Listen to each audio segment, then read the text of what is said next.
June 16 ഞായറാഴ്ച പശ്ചിമേഷ്യയെ ഞെട്ടിച്ച് Israel നടത്തിയ വ്യോമാക്രമണം ഇറാൻ തലസ്ഥാനമായ ടെഹ്റാനിൽ കനത്ത ആശങ്കകൾക്ക് തിരികൊളുത്തിരിക്കുകയാണ്. ഇറാൻ പ്രസിഡന്റ് മസൂദ് പെസസ്കിയാണ് നിസാര പരിക്കേറ്റതായി ഇറാനിലെ ഔദ്യോഗിക വാർത്താ ഏജൻസിയായ ഫാർസ് ന്യൂസ് റിപ്പോർട്ട് ചെയ്തതോടെ മേഖലയിലെ സംഘർഷങ്ങളുടെ പുതിയൊരു അധ്യായം കുറിച്ചിരിക്കുകയാണ്. ഇറാൻ സുപ്രീം നാഷണൽ സെക്യൂരിറ്റി കൗൺസിലിന്റെ യോഗം നടന്ന പടിഞ്ഞാറൻ ടെഹ്റാനിലെ അതീവ സുരക്ഷാ കെട്ടിടം ലക്ഷ്യമിട്ടാണ് ഇസ്രായേൽ മിസൈലുകൾ വർഷിച്ചത്.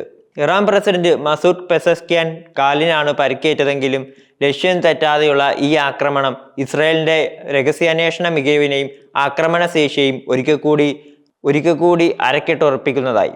റിപ്പോർട്ടുകൾ പ്രകാരം പ്രസിഡന്റിനെ കൂടാതെ parliament speaker Mohammad Bagher Qalibaf, judiciary മേധാവി മൊഹൻസെനി ഏജയ് തുടങ്ങി ഇറാനിലെ ഉന്നത സൈനിക രാഷ്ട്രീയ നേതാക്കളെല്ലാം പങ്കെടുത്ത അതീവ രഹസ്യ സ്വഭാവമുള്ള യോഗമാണ് നടന്നുകൊണ്ടിരുന്നത്. ബെയ്റൂട്ടിൽ വെച്ച് ഹിസ്ബുള്ള നേതാവ് ഹസൻ നസ്രുള്ളയെ ഇസ്രായേൽ വധിച്ചതിന് സമാനമായ രീതിയിലുള്ള കൃത്യമായ ആക്രമണമാണ് ടെഹ്റാനിൽ നടന്നതെന്നാണ് സൂചന.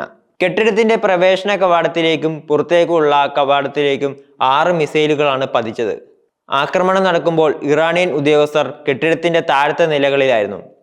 സ്ഫോടനങ്ങൾക്ക് ശേഷം ഈ നിലയിലേക്കുള്ള വൈദ്യുതി വിച്ഛേദിക്കപ്പെട്ടെങ്കിലും അടിയന്തര സാഹചര്യങ്ങൾക്കായി മുൻകൂട്ടി തയ്യാറാക്കിയിരുന്ന രക്ഷപ്പെടൽ മാർഗങ്ങളിലൂടെ ഉദ്യോഗസ്ഥർക്ക് രക്ഷപ്പെടാൻ കഴിഞ്ഞു. പ്രസിഡന്റ് പെസസ്കിയാനി കൂടാതെ മറ്റ് ചില ഉദ്യോഗസ്ഥർക്കും നിസാര പരിക്കേറ്റിട്ടുണ്ട്. ഈ ആക്രമണത്തിന്റെ കൃത്യത ഒരു ആഭ്യന്തരചാരന്റെ സഹായമില്ലാതെ അസാധ്യമാണെന്ന് ഇറാൻ അധികൃതർ സംശയിക്കുന്നുണ്ട്. സംഭവത്തിന് പിന്നിൽ ഇസ്രായേലി ചാര ശൃംഖലയുടെ ഇടപെടൽ ഉണ്ടായിരുന്നോ എന്ന് അവർ അന്വേഷണം ആരംഭിച്ചിരിക്കുകയാണ്. തന്നെ വധിക്കാൻ ഇസ്രായേൽ ശ്രമിച്ചിരുന്നതായി മസൂദ് പെസസ്കിയൻ നേരത്തെയും ആരോപിച്ചിരുന്നു എന്നത് ഈ സംശയങ്ങൾക്ക് ആക്കം കൂട്ടുന്നു.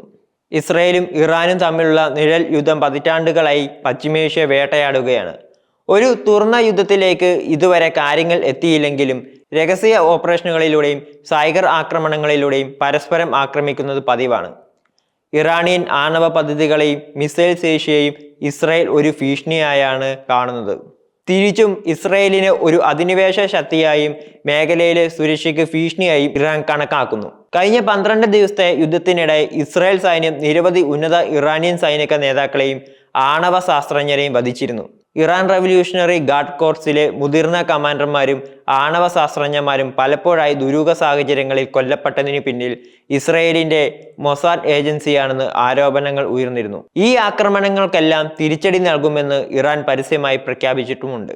കൂടുതൽ ഞെട്ടിക്കുന്ന വിവരം ഇറാന്റെ പരമോന്നത നേതാവ് ആയത്തുള്ള അലി ഖമേനിയെ വധിക്കാൻ ഇസ്രായേൽ പദ്ധതിയിട്ടിരുന്നതായി അന്താരാഷ്ട്ര മാധ്യമങ്ങൾ റിപ്പോർട്ട് ചെയ്തിരുന്നു എന്നതാണ്. ഈ ആരോപണങ്ങൾ ശരിയാണെങ്കിൽ നിലവിലെ ആക്രമണങ്ങൾ ഇസ്രായേലിന്റെ വലിയൊരു പദ്ധതിയുടെ ഭാഗമായി കണക്കാക്കാം. ഈ ആക്രമണം പശ്ചിമേഷ്യയിൽ പുതിയൊരു സംഘർഷത്തിന് തിരികൊളുത്തുമോ എന്ന ആശങ്കയിലാണ് ലോകം.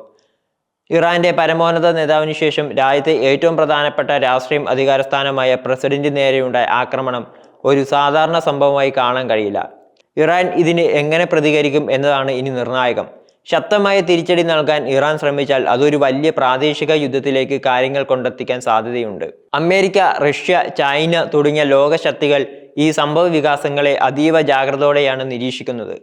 മേഖലയിലെ സമാധാനം പുനഃസ്ഥാപിക്കാൻ നയതന്ത്രപരമായ ഇടപെടലുകൾ ആവശ്യമായി വരും. എങ്കിലും ഇസ്രായേലിന്റെ ഇത്തരം കടന്നുകയറ്റങ്ങൾ ഇറാനെ കൂടുതൽ പ്രകോപിപ്പിക്കുകയും അതുവഴി ഒരു വലിയ ഏറ്റുമുട്ടലിലേക്ക് വഴിവെക്കുകയും ചെയ്യുമോ എന്ന ആശങ്ക നിലനിൽക്കുന്നു. അടുത്ത ദിവസങ്ങളിൽ പുറത്തു വരുന്ന വിവരങ്ങളും ഇറാന്റെ പ്രതികരണങ്ങളും പശ്ചിമേഷ്യയുടെ ഭാവിക്ക് നിർണായകമാകും. ഈ ആക്രമണത്തിന്റെ യഥാർത്ഥ ലക്ഷ്യം എന്തായിരുന്നു? ഇറാൻ എങ്ങനെ ഇതിനോട് പ്രതികരിക്കും? ഒരു വലിയ യുദ്ധത്തിലേക്ക് ലോകം നീങ്ങുമോ? ചോദ്യങ്ങൾ ഏറെയാണ്. ഉത്തരങ്ങൾക്കായി ആകാംക്ഷയോടെ കാത്തിരിക്കുകയാണ് ലോകം.